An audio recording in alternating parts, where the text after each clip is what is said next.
Hello and welcome to Let's Do Video. I'm excited today. I'm here with a new friend, Jeff Mackey from SurgeX. Jeff, can you introduce yourself to our viewers? Certainly. My name is Jeff Mackey. I'm currently the Senior Sales Engineer for SurgeX. I've been at SurgeX for almost a year.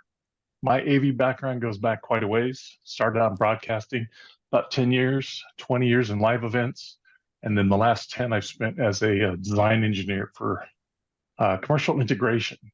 So switched over because power is fundamental to everything AV, and that's kind of why I joined you here today.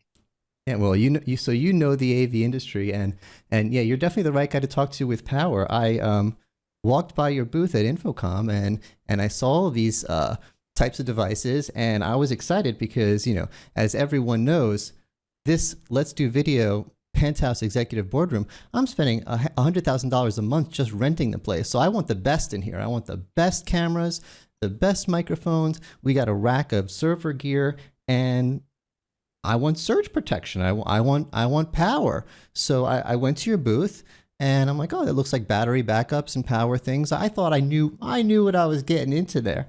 But then you and I had a little conversation where you blew my mind. And I learned that there's a lot more to power than I had ever known. And a little comment about the hair. I have to apologize to the universe. It was out of control there. And I guess maybe it's analogous to what we're talking about with power. It needs conditioning. It needs management. I've sought professional help since then, and we're working in the right directions. But the same thing with power. I thought, I didn't know it needs conditioning and management. I thought power was on and off. I understood power in terms of availability. Someone turns off the power, I have a problem. But you explained to me there's something called power quality, which is different from power availability. So can you explain that again to me? Yeah, I mean, most people think because I can turn the lights on, I have power and everything's working. Well, half the statement is true. You have power because the lights are on, but that power fluctuates. Typical AC power in North America operates on 120 volts and on a 60 cycle hertz. Usually that fluctuates anywhere between 116 volts, 123, 130. The service coming in is only guaranteed between 112 volts up to 132. So your power actually could be any of those. And that's not necessarily, I would think that our devices would like it just to be steady, not fluctuating. I would think that would have an effect of it.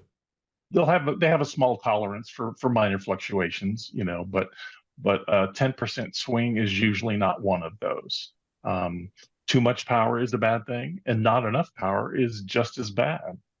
And I'm looking. This is your software, and maybe we could I could zoom in a little bit more so our viewers could see.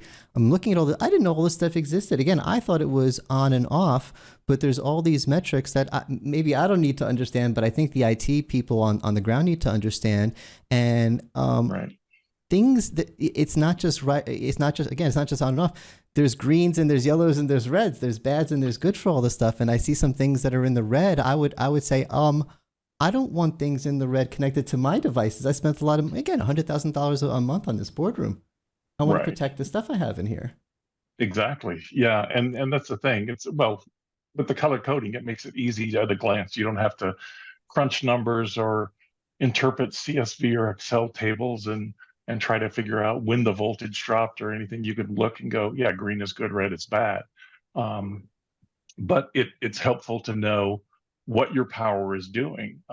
As I said, power is never at the constant 120/60. It's, you know, unless it's after a online double conversion UPS, which I'm sure we'll talk about here in a bit. But we do have software that we can look at the power analytics of your power coming in and what's happening to your devices. Yeah, if I was in the industry that I usually focus on the video conferencing industry, and if I was my friends that are making cameras and microphones and sound bars and other equipment, I would be thinking, hold on a second, I'm selling my gear out to the market, and it's connected to bad power that's damaging the gear. They're going to blame my gear.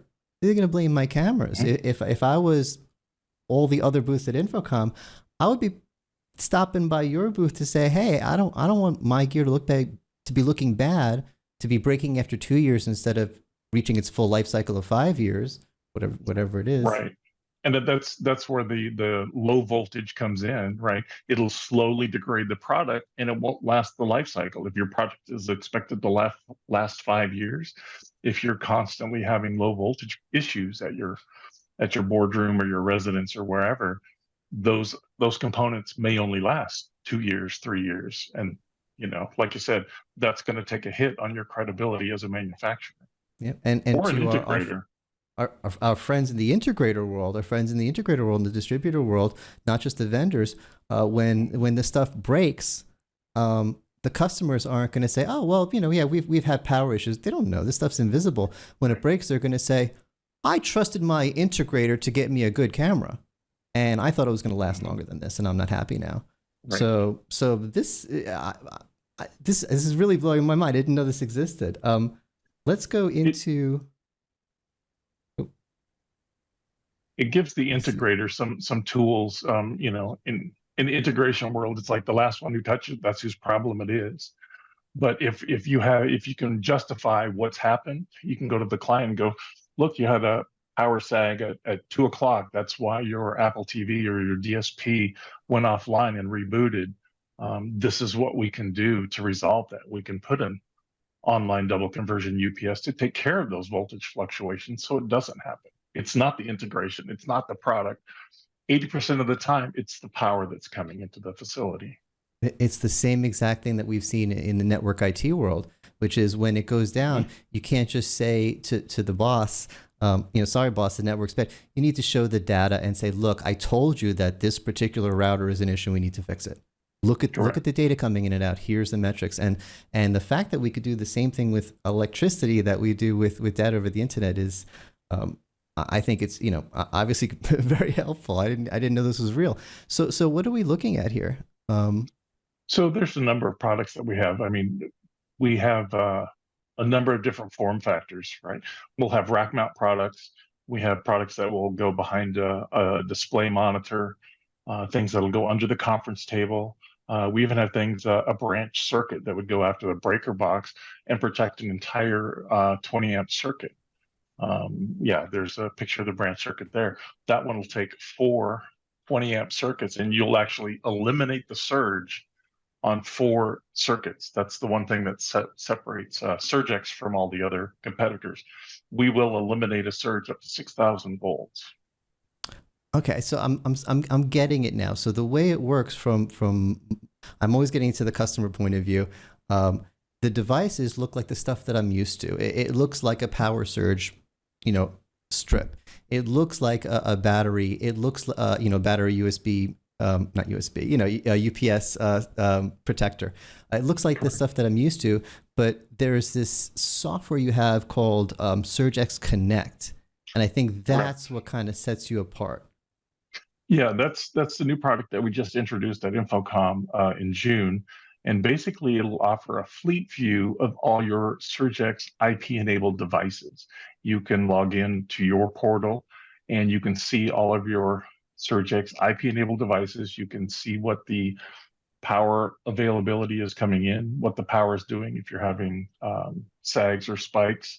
If you have a UPS in your system, it will show the battery health, if it's running on battery, if it's running on AC.